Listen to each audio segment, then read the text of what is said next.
Gunung Semeru atau Gunung Meru adalah sebuah gunung berapi kerucut di Jawa Timur, Indonesia.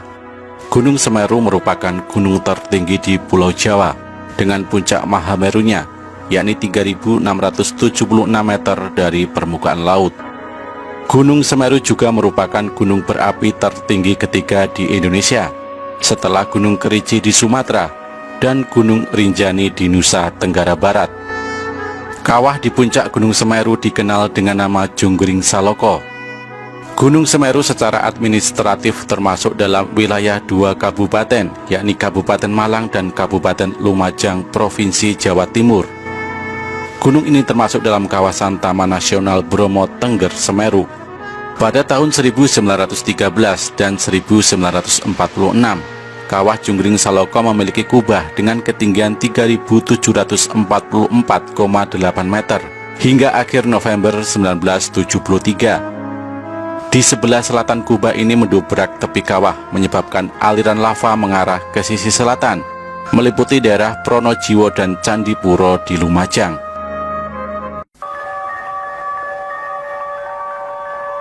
Di puncak Gunung Semeru atau puncak Mahameru, pendaki disarankan untuk tidak menuju kawah Junggring Saloko. Juga dilarang mendaki dari sisi sebelah selatan karena adanya gas beracun dan aliran lahar.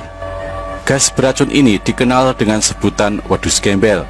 Suhu di puncak Mahameru berkisar 4 sampai dengan 10 derajat Celcius. Pada puncak musim kemarau mencapai -0 derajat Celcius dan dijumpai kristal-kristal es. Cuaca sering berkabut terutama pada siang, sore, dan malam hari. Angin bertiup kencang. Pada bulan Desember hingga Januari sering terjadi badai. Terjadi letusan wedus gembel setiap 15-30 menit pada puncak Gunung Semeru yang masih aktif. Pada bulan November 1997, Gunung Semeru meletus sebanyak 2.990 kali. Letusan berupa asap putih kelabu sampai hitam dengan tinggi letusan 300 hingga 800 meter. Material yang keluar pada setiap letusan berupa abu, pasir, kerikil, bahkan batu-batu panas menyala yang sangat berbahaya apabila pendaki terlalu dekat.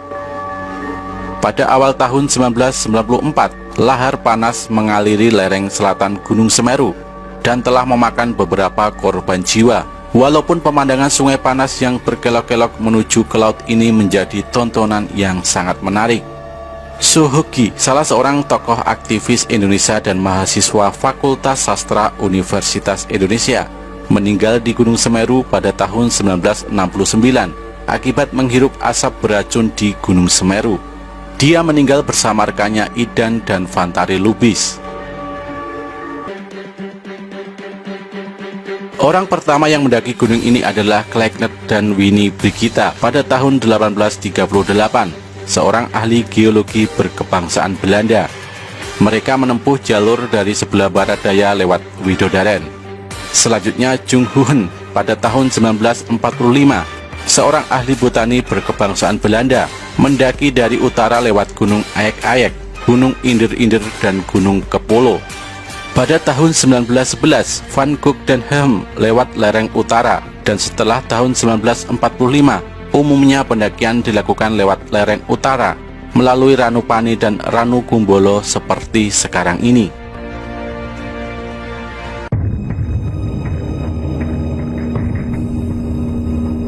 Dalam kitab Tantu Panggelaran pada abad ke-15, konon keadaan bumi miring karena Gunung Meru di India terlalu berat. Pulau Jawa menjadi tidak stabil, terapung di laut luas dan terombang-ambing karena ombak yang begitu ganas. Melihat pulau yang tidak menentu tersebut, para dewa bersepakat untuk memaku Pulau Jawa dengan cara memindahkan Gunung Meru di India ke Pulau Jawa. Untuk melakukan tugasnya, para dewa merubah dirinya. Dewa Wisnu menjelma sebagai kura-kura raksasa. Dewa Brahma menjelma sebagai ular yang sangat panjang. Gunung Meru kemudian diletakkan di punggung kura-kura raksasa tersebut, sedangkan ular panjang bertugas melilit mereka agar tidak jatuh selama perjalanan. Sesampainya di Pulau Jawa, Gunung Semeru diletakkan di bagian barat Pulau Jawa, tetapi tidak seimbang karena bagian timur terangkat ke atas. Akhirnya para dewa memindahkan Gunung Meru ke arah timur. Saat membawanya ke timur, bagian Gunung Meru tercecer dan membentuk barisan pegunungan dari barat ke timur. Meski begitu, Pulau Jawa masih tetap miring. Akhirnya para dewa memotong sebagian gunung dan menempatkannya di bagian barat laut. Konon, penggalan Gunung Meru ini membentuk Gunung Penanggungan atau Gunung Pawitra. Sedangkan bagian utama gunung dikenal dengan nama Gunung Semeru dan dipercaya sebagai tempat bersemayam Dewa Siwa. Dikatakan juga dalam teks-teks Purana India yang tergolong kitab Upaweda bahwa Tuhan Mahatunggal yang bersemayam di puncak Mahameru dikenal sebagai Gunung Himawan atau Kalilasa yang bersalju abadi. Di sanalah Dewa Siwa menurunkan ajaran-ajarannya kepada Dewi Parwati, sang Dewi Gunung. Sementara Pulau Jawa adalah nama yang diberikan Dewa Siwa, karena pulau ini dulunya banyak ditumbuhi pohon jawawut.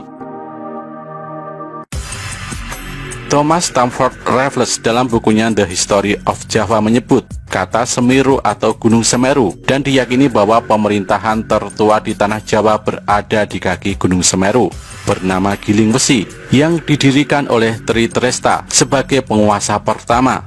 Semeru disebutkan dalam prasasti Pasru Jambe di Kabupaten Lumajang bahwa dulu daerah tersebut merupakan padepokan dan tempat tinggal resi, tepatnya di Dusun Munggir. Resi Pasopati adalah penyebar Hindu di Jawa yang disebut-sebut Muksa di Gunung Semeru. Menurut masyarakat Hindu di Bali dan Jawa, pemindahan Gunung Meru merupakan pemindahan kayangan para dewa dan nilai-nilai luhur dalam agama Hindu. Karena sebelum dipindahkan, Gunung Meru dipercaya sebagai tempat bersemayamnya para dewa, sekaligus tempat terhubungnya bumi dan kahyangan. Sampai sekarang pun Gunung Semeru diyakini sebagai tempat abadi para dewa. Menurut masyarakat Bali, Gunung Semeru juga dipercaya sebagai bapak dari Gunung Agung. Untuk menyembah para dewa, umat Hindu Bali dan umat Hindu Tengger mendirikan Pura Mandara Giri Semeru Agung. Upacara sesaji kepada dewa-dewa di Gunung Semeru tiap 8 sampai dengan 12 tahun sekali. Hanya ketika ada yang menerima suara gaib dari dewa Gunung Semeru.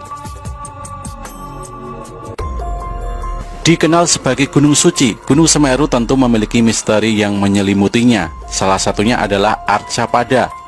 Arcopodo dikenal sebagai pos terakhir dalam pendakian Gunung Semeru. Nama Arcopodo ini berasal dari kata arca dan pada yang berarti arca yang sama. Konon Arcapada ini menjaga sebuah gapura gaib yang hanya bisa dilihat oleh orang tertentu yang memiliki ilmu tinggi alam gaib. Arcopodo pertama kali ditemukan oleh Norman Edwin dan Herman Olantang, Mapala Universitas Indonesia pada tahun 1984. 2 tahun kemudian Norman kembali ke tempat dua arca dan menuliskan temuannya di majalah Suara Alam pada tahun 1986. Dan setelah itu Arcapada tidak diketahui keberadaannya, seolah hilang secara misterius. Namun pada November 2011, ketika tim ekspedisi Cincin Api Kompas melakukan penelusuran untuk membuktikan keberadaan arca yang dianggap hilang lebih dari 1/4 abad itu, ternyata kedua arca tidak pernah hilang dan tetap di tempatnya. Sepasang arca ini tepat menghadap ke utara, di mana tepat menghadap puncak Mahameru. Menurut penduduk sekitar, jalur pendakian saat itu memang dirubah ke jalur baru seperti sekarang untuk melindungi keberadaan arca dari orang-orang tak bertanggung jawab. Selain itu juga terjadi kerusakan jalur karena perubahan kondisi alam, sehingga jalur baru dibuat. Keberadaan arca kembar ini tentu saja berhubungan dengan Gunung Semeru sebagai gunung suci bagi umat Hindu. Merujuk pada buku karya Profesor Sukmono, Arcopodo adalah arca perwujudan dari Dewa Kala dan Anukala yang mempunyai tugas untuk menjaga gerbang Gapura Candi pada Gapura sebelah barat. Sedangkan bagian timur dijaga oleh Dewa Gana, Gapura selatan dijaga oleh Dewa Agasti, dan Gapura utara dijaga oleh Dewa Gauri. Menurut Dwi Cahyono, salah satu dosen arkeolog Universitas Negeri Malang, Arcopodo diperkirakan peninggalan zaman Kerajaan Majapahit. Menurutnya kata Arcopodo juga berasal dari kata arca dan pada yang berarti tempat arca. Salah satu arca kemungkinan adalah sosok salah satu dari Pandawa, yaitu Bima, karena badan dan tangannya mirip dengan foto arca Bima. Bima adalah perwujudan tokoh tolak bala, dan dalam hal ini Bima bertugas menghalau bencana dari puncak Gunung Semeru yang aktif.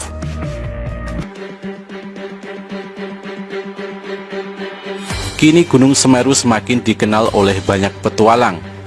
Sebagai tempat yang suci, sudah sepantasnya pendakian ke Gunung Semeru dilakukan dengan tidak melanggar aturan yang sudah dibuat oleh pihak Taman Nasional. Selain itu, menjaga sikap dan perilaku di gunung ini ataupun gunung yang lain juga harus dilakukan.